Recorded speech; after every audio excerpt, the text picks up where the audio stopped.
you guys ready to get into the circus again? The tent is open. People are filing in. That circus is the New York Jets. We have got more from the Woody Johnson experience there with the New York Jets that has been discussed on this show and other shows throughout the course of the season. The latest is from The Athletic. It's everything from apparently they were close to making a deal for Jerry Jeudy in the offseason, but Woody Johnson cited his low Madden rating as a reason why maybe not to trade for him.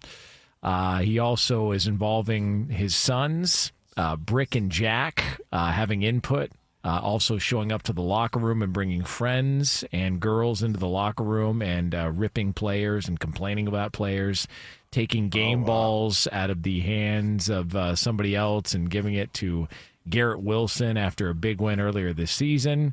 Woody Johnson asking that people refer to him as Mr. Ambassador when he comes back during the draft. Apparently he leaves the war room and convenes over at a snack bar nearby and makes smart-ass comments about some of the draft picks that have taken place. It's just everything you possibly don't want to work with or for, and it's all happening and still happening with the New York Jets, even as recent as this season. What the F, man?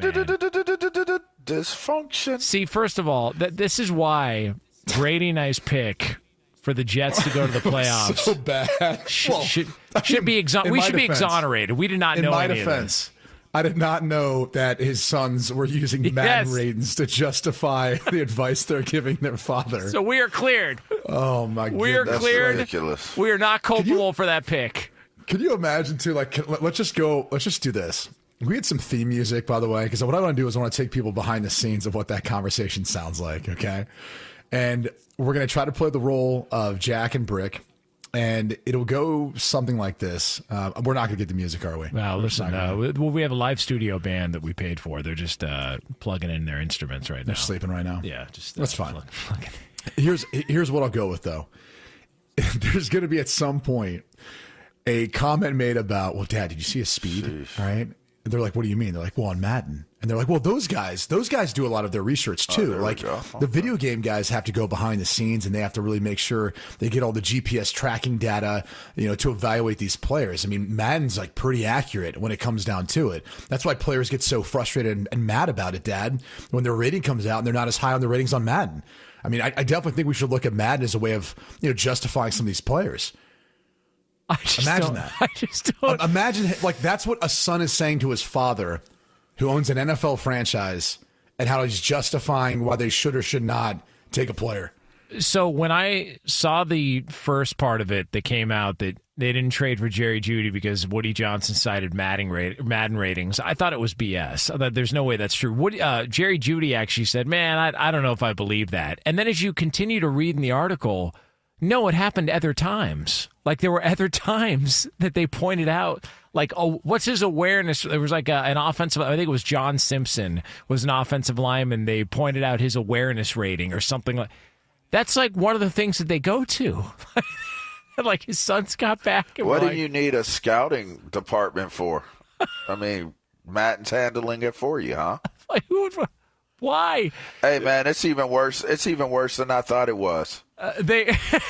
That's an all-time low. There's also that is an all-time low. There was also this story that apparently they were trying to make a deal, and one of the packages included a 7th-round pick, and Woody Johnson demanded that they not trade the Mr. Irrelevant that they were holding on to trade the pick before, because the Mr. Irrelevant gets more of a spotlight, and they thought it would be good for the organization. I just, you literally can't make this stuff up. And what? I swear to, the article is mind-boggling that this is all happening. And people are talking about how cringy it is, and they talk to, I guess, 20 different, sources from in and around the team. Yeah. It's not like one or two people. This is a lot of people. Which, by the way, the fact that you have that many sources from in or around the team or formerly with the team, it goes to show you how bad that organizational structure is. What other organization do we hear this many leaks come out of? There's not that many. So if you're hearing all this and you're a Jets fan, there's a reason why you should be frustrated, because no other organization operates this way, or at least in this capacity. I would put it that way. And by the way, who else prioritizes the bottom of the draft? All right. This is the most relatable report ever to one Jonas Knox, who annually does his bottom 10 That's right. of the seventh round of the draft. So That's right. Who better to like literally line this up and tee off on the New York Jets for them caring more about Mr. Irrelevant than other portions of the draft? Man, I used to sweat out that bottom 10 of the draft too. That was, we should dust that off and bring it back for the draft this year. Make that happen, because that was really time consuming and never really worked out. I got close. I was within 8 picks of one player who got drafted, but other than that, never got closer. But if you're why would anybody? Speaking of the drama, though.